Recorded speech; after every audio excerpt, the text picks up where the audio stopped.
Joining us from Washington, she's the managing editor of Real Clear Politics. Emily, good to speak to you here on TRT World. Now, polls do seem to be tightening, and the latest one on your website seems to have the two candidates in a tie. What do you put that down to? Yeah, and that's actually something normal we tend to see when we're less than a week before an election. We tend to see the race tightening. And if you actually go to realclearpolitics.com and look, we have a graph. And you can actually see over the past 2 or 3 weeks, the race has slowly been getting tighter and tighter and tighter and tighter.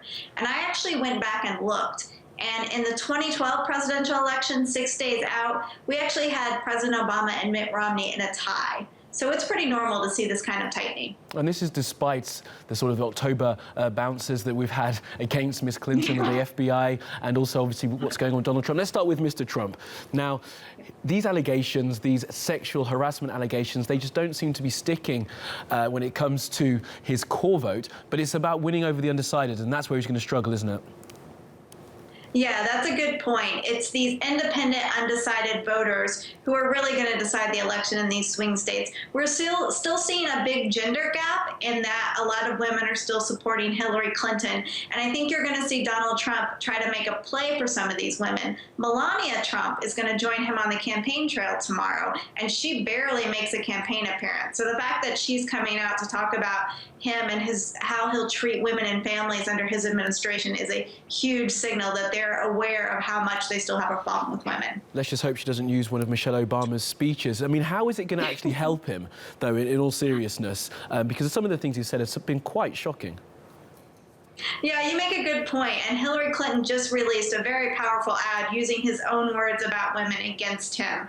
And also, another key point I would have people look at is his unfavorability ratings. They're incredibly high. In our average of unfavorability ratings, he has a 20 to 21 point negative view of himself. And that's just unprecedented in the history of campaign polling. Usually candidates hover around a -1, 0 unfavorability rating, but to be 21 points unfavorable is just something we've never seen. Absolutely, but she's very unpopular as well, isn't she? And one of the problems, I guess, that she has is the fact that people don't trust her, and also this sort of dynastical factor of the fact that we might have another Clinton coming in to the White House. Yeah, and that's a great point. We actually have her at a 9 to 10 points negative, which is also unprecedented. And if he wasn't in the race, frankly, she would probably be the candidate with the most negatives ever.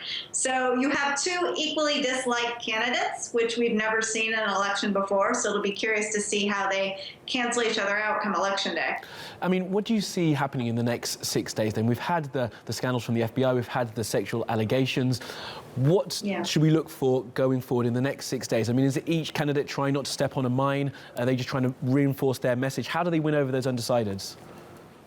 Yeah. What we're seeing from Donald Trump is that he's making a play in some of these battleground states, like he's going to New Hampshire. So he's trying to make up in his areas with women and make up in states where we're seeing the polls tightening. And we're seeing Hillary Clinton do the same thing, doubling down on her message. We've seen Donald Trump really start to emphasize what's called the Affordable Care Act here in America, which is very controversial and a lot of people don't like. And this is a message Republicans had wished he had done from the beginning because it's really disliked by the voters. So we'll see him doubling down on that. And Hillary Clinton just has a surrogate army going out for her over the next few days. We've got President Obama going to New Hampshire, and he's in North Carolina today, and Bill Clinton is out there, and Vice President Biden is going out there. She's even got Bon Jovi singing concerts for her. I mean, she's got pretty much anyone and everyone going out to rally for her. It's going to be a fascinating next few days. Emily Goodin from Real Clear Politics, thanks for joining us.